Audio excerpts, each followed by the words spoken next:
Hey, hello. Welcome to Meet Tina here. Today, I'm very delighted to talk about the path to self-love with Desiree Phillips. But before I introduce her to us, I just would like to share that she is the founder of GlowPower Global, which is a platform to help people and her clients to find that true self, to find love within the self. How good is that? Not only that, she is an author of the 21 laws of self-love. So she is going to be sharing this with us today and show us how to. Hello, Desiree. Hey, Hello. welcome. Thank you, Tina. Thank you so much for having me. You're welcome. I'm just so happy and delighted you're here to share this with us. And I'm very intrigued with what you wrote when you told me about the book that you have written. I read about your bio a little bit. I'm intrigued by that, but I'd rather have you share with the audience than myself speaking for you. Sure. Awesome. So say before we dive into the topic of self-love, that something that leads to self-love is something in our heart or in our mind or in our spirit that's a desire. And it's usually a desire of some kind that's always been with you, and it's made you feel like, is there something else out there for me? Is there something else that I want that I'm not experiencing? And it can be something internally or it can be something externally. And the desire for me in my life, what I have experienced is it's a compass. And that compass is a guide that's asking us to pay attention to our lives and to ourselves. And what allows us to expand on the desire and why the desire is important, the true desire, the authentic one that makes us feel like we're being our true self, is that by following it, we realize that to do it and to complete that, like to go on that journey, to go on that path, we really have to love who we are. We have to face a sense of self and a sense of self-worth, a sense of self-value, to believe that we deserve what we desire. Does that make sense? Oh God, you just spoke the truth. You spoke beautifully, Desiree. I really resonate with that, and I totally agree with that. Just really be in touch with our desire. Yeah. Right. And so what I have experienced in my life and what I believe happens is we get little hints or little clues of something that reminds us of that desire. And then when we think of the desire, the first thing that might happen, one of two things will happen. One is we're inspired and we're like, ooh, I really want to do that. Or the desire will come up and we're like, oh, can I do that? It's like a sense of doubt. And what I have found is that whether you feel inspired or whether you feel the doubt, by going within, and this for me has been really where our true power comes from, is by going within. And I know you know this because I see your mind, body, soul right behind you. My body and soul. All the time. It's with us. Like no matter what we're doing day in and day out, our mind, body, and soul is with us. And so I'll hold up the copy of the 21 Laws of Self-Love. It's right here. And we're going to put the link under the description here too. So what there is about this is actually available in digital form. And the reason I wrote this is because I found myself sharing with people that I love and people that I've worked with what has worked for me. And I've shared that I've been sharing it through my 20s, through my 30s, and through my 40s. And I know that, you know, I have evidence in my life that it's really worked. And that's what inspired me to create the 21 Laws of Self-Love, because I feel like it's guided my process and it has never let me down. And I'm still living this. The 21 Laws of Self-Love is not about a destination.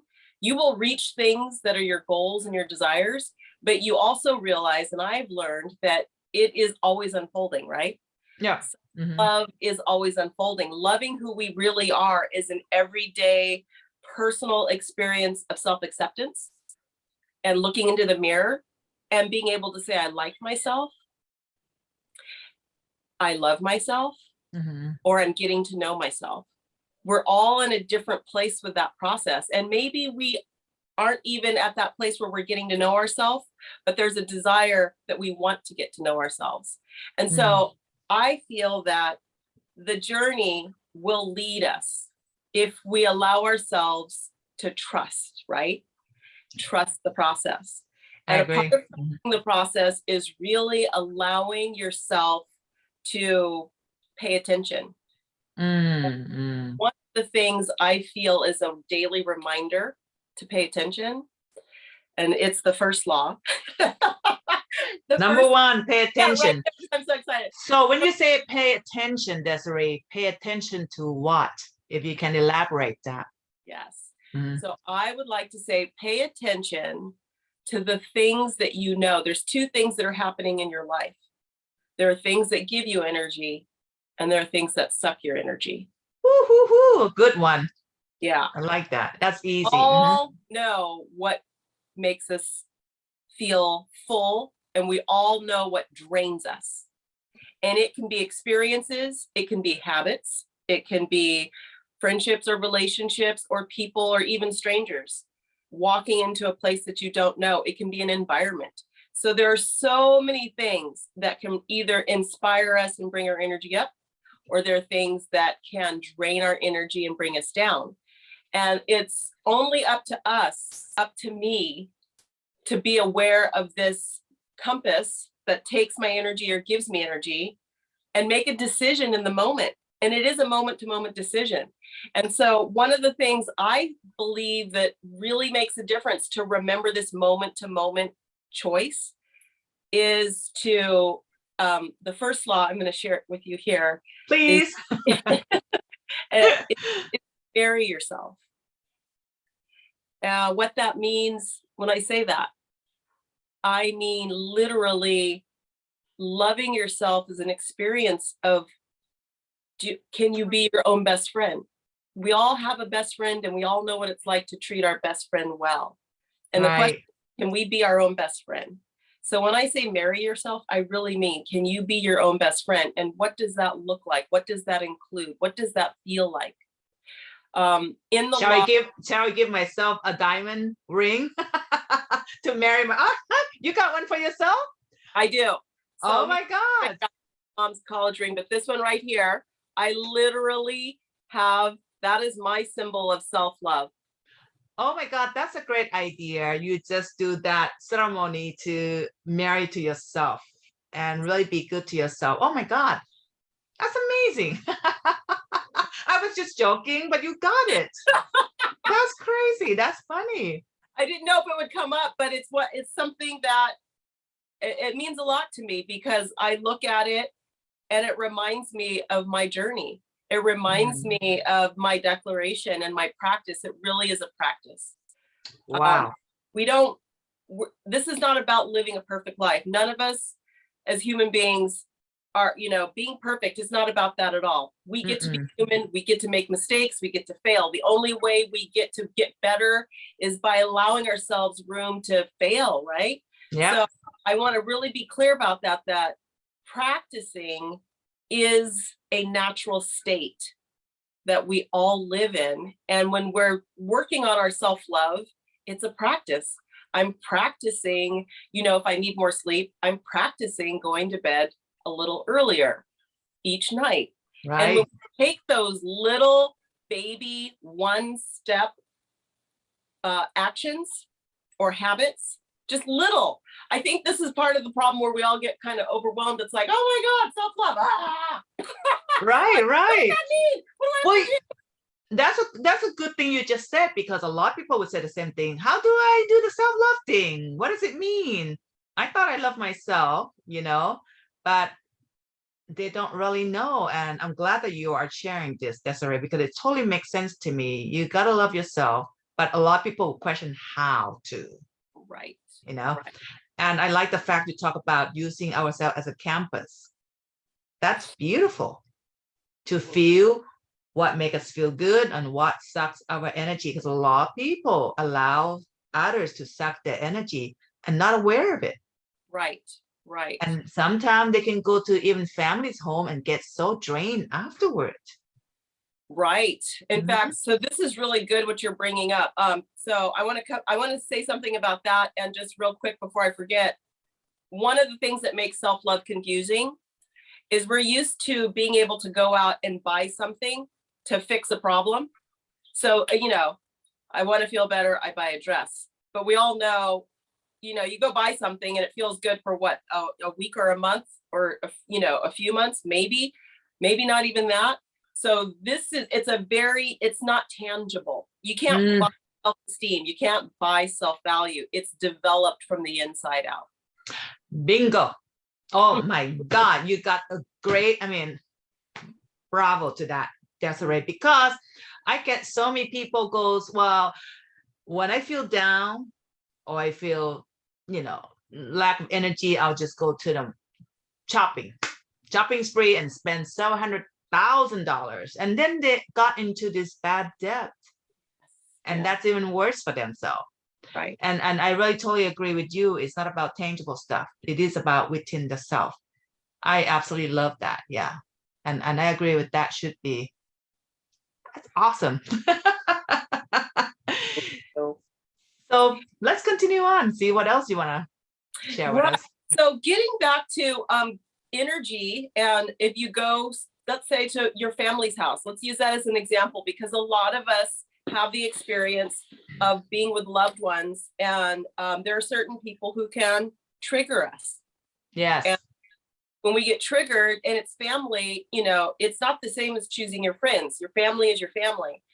And I like to say that it's really important to declare. I use the word declare a lot, but choose. It's the same thing as choose. Choose your healthy boundary. And it might mean, I remember, I love my dad to pieces. Let me start there. I love my dad. And there are certain topics that he loves to talk about. And there was one topic that was a trigger for me. And it had to do around religion. And it was just a trigger for me based on, my own stuff. Right. From my own history. And so what I had to do in this case with my dad is I actually took a risk to share with him that it didn't feel safe every time we went into this territory with each other, having this conversation. And I wanted him to know that I respected him and his values, but I also needed him to know how it was for me every time we talked about this certain subject. And I don't want anyone on here to think I'm anti-religion. Right. I believe in all people, we have to choose what our faith is. But I'm just sharing it as an example where that was something that used to bring me down when we'd have that conversation. And I had to find the courage to share my truth. Now, sometimes you can be in the company of family and there's no room to share your truth. And in that situation, I heard that a lot. Yes. You have to limit the time you spend in their company. You might be at a family function or a picnic, but you can choose to be in their presence for 5 minutes instead of 5 hours. Right. And still keep the connection, family connection, because and still have the respect. Or if you have to keep engaging, engage, but then go give yourself some room to breathe and give yourself some room to remember that you get to be who you are, and you can continue to monitor how it's making you feel. But in truth, none of us have to be a doormat. None of us have to suck it up and then go home and try to drag ourselves back into a reality where it's like, what did I just do? Right. Or get upset or come back with just a lot of anger or things like that, And I have come across a lot of people who are having problem with their own family members. Sometimes the mothers, the dad, or siblings. So which is kind of sad to have that kind of connection, you feel like you're just drained all the time being with the family. Right. So I like the fact that you just spend less time with them. And you're right. Sometimes you cannot reason and be rational with some of the family members because they're very they will not be rational at all. It's my way or no way. That's Right. it for some Right. people. Yeah. Right.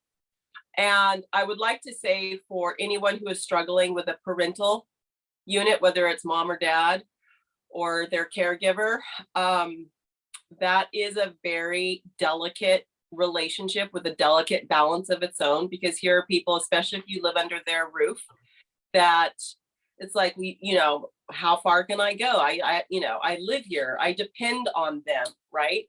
And so what I would recommend in that situation, we already know certain conversations, just like I shared about my dad, my conversation with him, we kind of already know what's going to happen when we go into a conversation and what they're going to say and what I'm going to say and what they're going to say. And a lot of power that we lose, a lot of energy that we lose is by just really trying to defend ourselves. And the defense, right? The dialogue back and forth, back and forth, back and forth is where we start to lose that inner esteem. We really lose our inner self-esteem because we feel like we're fighting with someone that we love, and we don't want to be fighting with them. We just want to be able to see them for who they are. And so a very simple analogy, which a lot of us, we're all practicing this and we are aware of it, is people are either coming from love or fear. And if we can recognize, oh, my mom's afraid or my dad's afraid, I wonder what they're afraid of, just like trying to give us a sense of, and it's almost like maturity, like you're able to be more mature in a situation and recognize their fear for fear instead of, their fear and my fear are going to go at it. And becomes that aggression, right. Deep inside. Yes. I've seen some of my clients who have a struggle with the maternal side, and she would have to eventually move her mom out of the house in order to have peace or not drain. So it got to that point. So that's kind of tough to see that. Yes. So how will this self-love, journey, because it has to come from both sides too, right? Because if just one side, let's say family member, let's say a mother and daughter, and if the daughter has become more aware and the daughter is working her self-love, but the mom is not. Yes. How would that work in the relationship? Desiree, do you have a solution for that? Yes. Yeah, that's really good. So I'm going to dive in and I'm going to go a little deep here. All right. And deep down into the rabbit hole here. We'll go for that. So I want to say that when there is a dynamic between a mother and a daughter, especially if it's a toxic dynamic or it's a dynamic where the daughter feels like she is challenged to be herself, or let's say she's criticized, for how she does things. And what's happening in this relationship, it's familial dysfunction. And familial dysfunction is usually passed down from wherever her mother got it from. So that's what she said. Yeah. Right. She can recognize, oh, that's how she was treated growing up. And maybe that's what her mother or grandmother or some female influence growing up had on her. So does it dismiss the behavior? Of course not. But by being able to recognize where it came from, it allows us to have some compassion for the situation. And there is any relationship, whether it's mother, daughter, husband, wife, brother, sister, two friends, whatever the relationship is, if it is toxic, if it is something that is constantly sucking your energy, the only thing we can do is take ownership of our personal truth. And in the 21 laws of self-love, I go into each law is, like I said, designed to, one, tell you what the law is. So the first law is marry yourself. Then there's an explanation of the law, what that means in bullet points. A lot of us don't have time for reading these days. But bullet points. this is what the law means. And then I share a story of my own experience, and it's very brief, and it's like a paragraph. And then I give specific directions on how to implement in your daily life this law. Wow. And the law will give you all kinds of choices, and you can start to implement on that law. And if you want, I can just give you a few examples of what's in the laws. Someone might be going, what's another law? Please do. Because I already know some clients that I can actually pass on your book to them because of this toxic relationship. I mean, really toxic.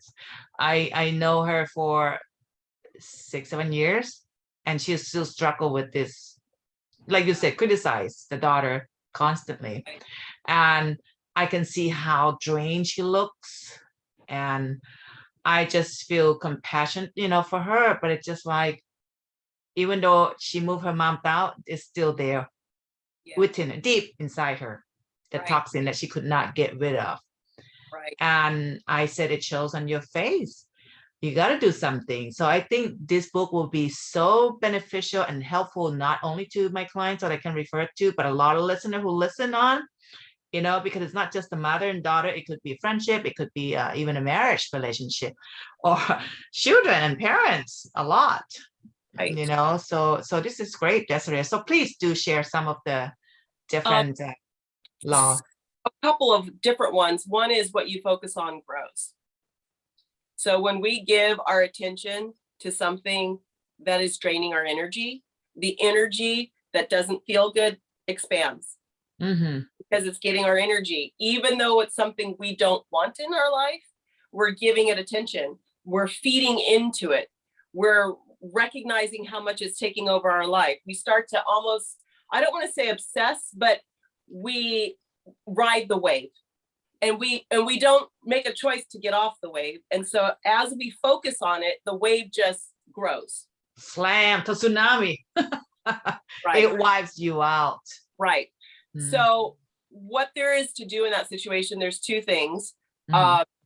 Develop healthy self-talk within yourself. That's one of the laws.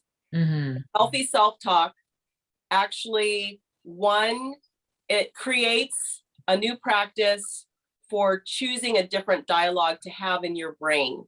Because the dialogue that comes from a parent or someone that you really love has a lot of impact on our self-esteem and how we feel about ourselves. Mm-hmm. And we want to believe them because we love them so much.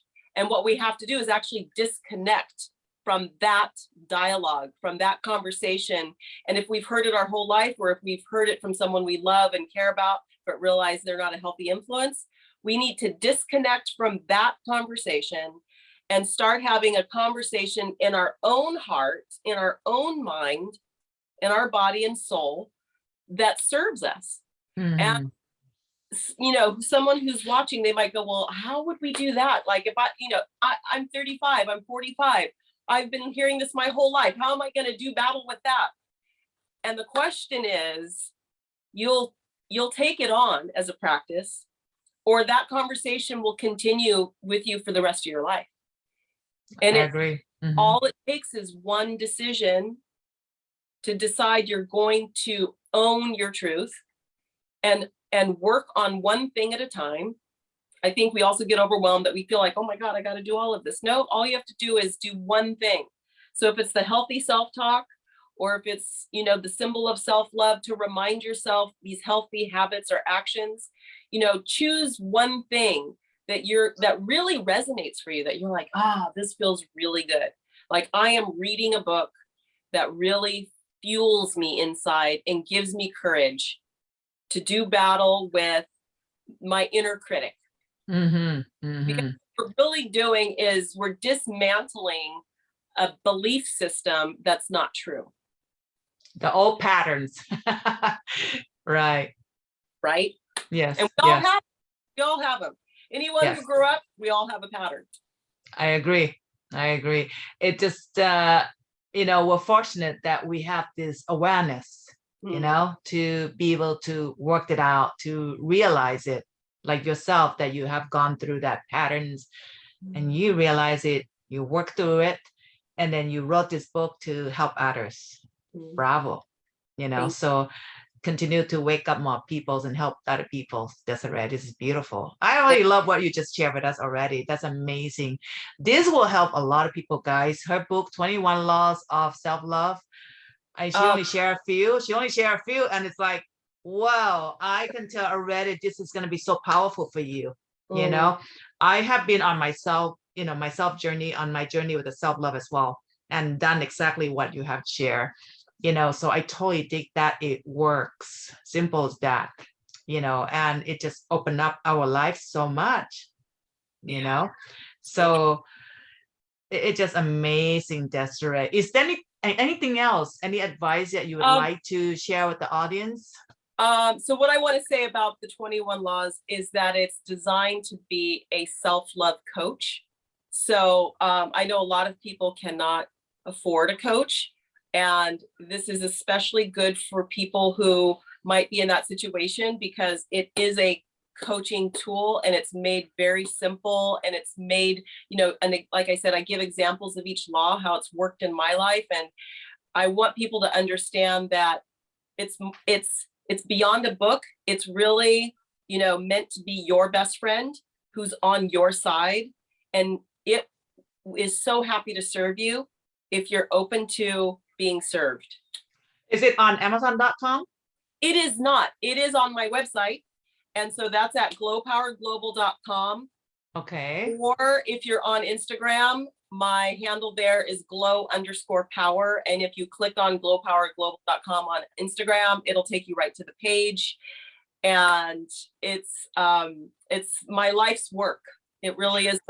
I'm just gonna, post it under description too, if anyone missed it. So don't worry about that. It's all gonna be there, her bio and everything, because I mean, what you have created to help others is very powerful. What if someone just watched this, video and said, "Oh, I don't have all these problems."